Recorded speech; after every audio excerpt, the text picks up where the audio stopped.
Dyfed Morgan dwi. Dwi yn gweithio yn Emsbarc, Parc Gwyddoniaeth Prifysgol Bangor.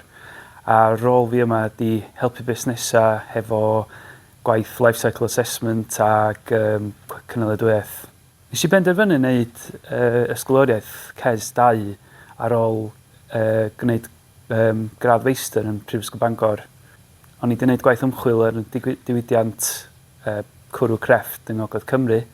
A nath Niwtor awgrymu i wneud cais am arian CES 2. So ffocws y gwaith oedd i edrych ar gynaladwyeth o fewn sector cwrw crefft yng Nghymru. Part o'r brosiect oedd datblygu cyfrifiannell i fesur ôl troed y bragdau. A wedyn ar ôl datblygu hwnnw, o'n mynd allan ac yn defnyddio fo i fesur ôl troed bob bragdy. A wedyn trio roed fel cyngor ar sut i ostwng ôl troed nhw dibynnu ar be oedd y canlyniadau, lle oedd fel yr hotspots yn ei ôl troed nhw'n dod fyny yn yr astudiaeth. Dwi'n meddwl oedd cael cyfle i weithio hefo'r sector yn holl bwysig yn prosiect i, achos o'n i'n dibynnu ar y data gan y cwmnïau.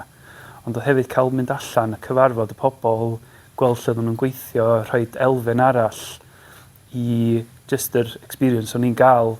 A mae hefyd ar y diwedd ffurfio'r perthnasau yma hefo gwahanol gwmnïau, golygu bod y gwaith yna yn gallu parhau hefo nid yr unig hefo aelodau eraill o'r prosiect neu pobl eraill sydd yn cefnogi'r prosiect yn y coleg, ond hefyd os ti'n penderfynu mynd ymlaen yn ei gwaith ymchwil neu mynd i weithio'r diwydiant, mae'n hyd potensial cyfleon am swyddi wedyn ar y diwedd.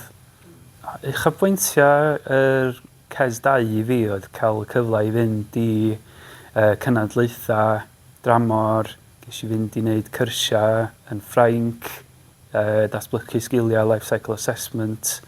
A hefyd nes i fwynhau wneud yr ysgolradd, nes i fynd i plasty Gregynog a oedd yn gyfle i gyfarfod myfyrwyr eraill oedd hefyd yn mynd trwy'r un problemau a straen. Nes i fedru cyhoeddi 3 tamad o waith oedd wedyn yn ffurfio penodau yn y nhwythawd i. Nes i hefyd fedru creu rhwydwaith o gwmnïau oedd ddim yn bodoli cyn y prosiect. Ond wedyn heriau fel oedd yr pandemig Covid-19 yn dechrau achosi i pobl gorfod aros adra, oedd y cyfnod o'n i'n dechrau sgwennu fyny yn rhythodd. Felly, oedd yn gyfnod eitha anodd ag unig. Cyngor fi fysa, gynnwch rhywbeth sydd wirioneddol, da chi'n ddiddordeb yn, os da chi'n ffeindio rhywbeth sydd yn wir bleser i chi astudio, mae'n gwneud y proses lot hawsach.